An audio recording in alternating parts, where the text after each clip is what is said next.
Okay, ladies and gentlemen, updates.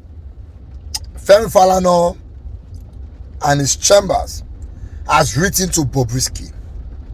They are asking for an apology and retraction of that rubbish when he talked for that audio in the next 12 hours. 12 hours will expire by tomorrow. Let's see, early tomorrow. Now, the question many people are asking is, why now you dey sue Bobrisky? Why now you dey ask for apology? Is this not what you should have done first? The reason why people are asking that question is because they don't know how things work. Now, I'm going to take you through the news according to the Punch. If you go through, I will show you some ways inside, which is the reason why they never charge Bobrisky since. Some of you think it's just to jump into action. If you jump into action, now you go get court case. But let's go through the letter first. If you can't wait, come to the end. I would explain briefly what is in the letter. Human rights activist and lawyer Femi Falana and his son Falana, popularly known as Falz, has demanded a public apology and retraction of defamatory statements made by the popular crossdresser Idris Okuneye, also known as Bobrisky, in audio recordings circulating online. In one of the audios shared by controversial media critic Martins Otse, also known as Very Dark Man, Bobrisky claimed that he had spoken with Falz, requesting his assistance in persuading his father, Falana, to help secure a presidential pardon, which allegedly cost 10 million naira. The crossdresser also alleged that he asked Falz for 3 million naira to secure special treatment at Kirikiri Correctional Center. In another audio shared by Very Dark Man, Bobrisky claimed to have paid 5 million naira upfront to a senior advocate of Nigeria in an attempt to secure a federal government pardon over charges filed against him by the Economic and Financial Crimes Commission. However, in a letter dated 14th October 2024, issued by Falana's legal representatives, Olorunfemi Akinyemi and Taiwo E. Olawale, and seen by our correspondents on Wednesday, Bobrisky was accused of making false and defamatory statements about Falana and his son's involvement in alleged bribery and pardon. The legal team described Bobrisky's claim as entirely unfounded and damaging to Falana's reputation. They demanded a full retraction and apology to be published on all platforms where the statements were shared. The letter read, "We are counsel to Mr. Femi Falana SAN and Mr. Femi Falana aka Falz, hereinafter referred to as our clients, on whose behalf we write this letter regarding your slanderous statements against them. We have confirmed that you took advantage of your recent imprisonment to extort money from a group of artists and other members of the public." Please take note of the word confirmed. You will recall that on 4th of May 2024, you called Mr. Femi Falana, popularly known as Falz, and requested 3 million naira to secure special treatment at Kirikiri Correctional Center. Although Falz refused your request, you falsely claimed in a video that he told you his father, our client, had agreed to write a letter of pardon for you.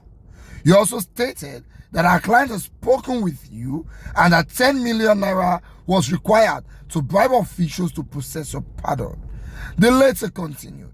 In another video, you claim to have paid 5 million naira upfront to a senior advocate of Nigeria to secure a federal government pardon over charges filed against you by the EFCC. You further alleged that the senior advocate initially requested 10 million naira for his legal services, but due to your frozen account, you could not raise the full amount. Falana's legal team had clarified, take note of the word clarified, that no such conversation had ever taken place and that Bobrisky's allegations were aimed at extorting money from the public while tarnishing Falana's professional reputation. In fact, you have published a list of individuals who believed your fabricated story and contributed millions of naira supposedly to pay our clients to write a letter of pardon and bribe public officers on your behalf. Your decision to involve our clients in your criminal activities was purely a figment of your imagination. Contrary to your baseless claims, you never instructed our clients to write a letter of pardon for you, the letter further stated. Additionally, The legal team emphasized that Bobrisky had never spoken with Falana or instructed him to write a letter of pardon. The claim of a $5 million payment was dismissed as groundless. It is clear that you made this defamatory statement recklessly, knowing full well that you did not call our client to request a letter of pardon. Our client has never spoken to you regarding your pardon or any other matter the lawyers asserted. Given that our clients have secured pardons for over 300 Nigerians convicted by military and civilian courts in Nigeria, Libya, Thailand, and the Gambia on a pro bono basis, your defamatory statement has severely damaged its reputation, both locally and internationally. We therefore demand an immediate retraction of your defamatory and derogatory statements, along with a prominently aired or published apology on all platforms where your false statements have been shared. If we do not receive your formal retraction and apology within 12 hours of your receipt of this letter, we'll proceed with our client's instruction to pursue legal remedies, including seeking monetary damage for your malicious defamatory statement. We hope you will urgently address the issues raised herein in your own best interest, the legal team concluded. Okay, so for those of you who want to know why Femi Falana has not written to Bobrisky since asking for an apology or to sue him, if you go through the letter we'll read now, you will see words like "we have confirmed," "we have verified."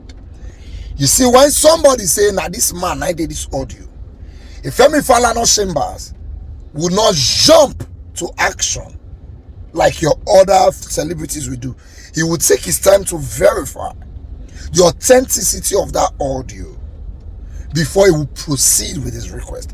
Because if Femi Falana proceeds with request and come find and say the audio na fake later, he will be like a stupid person. So what he had done is he took his time, did his investigation, and came to a reasonable conclusion. Say, "Baba, now you did that audio, and since you lied against us, it's called slander. Publish an apology in all the media where this news was shared." Simple as ABC. Now the question is, will Bobrisky actually publish an apology? If he goes ahead and publish an apology, it means that truly now he did the audio and he claims it's an AI. But what he can do is to come clean and say, "Papa, when I talk to that guy, I lie because I need money. Everything I told him then, I lie." By that way, he would have exonerated himself from the EFCC accusation, the Nigerian prisons accusation, and he would also have used the opportunity to apologize to Femi Falana. Then if EFCC and Nigerian prisons no come back on their own. But any Bobrisky has a lot of questions to answer. And if they pay me, say no, they answer the question. Now EFCC don't exonerate themselves. Nigerian prisons don't exonerate themselves. So by all those investigations, now they're telling you that he actually went to prison and all those things he talking a lie. Whether they will not charge him too for slander is the part I am waiting for.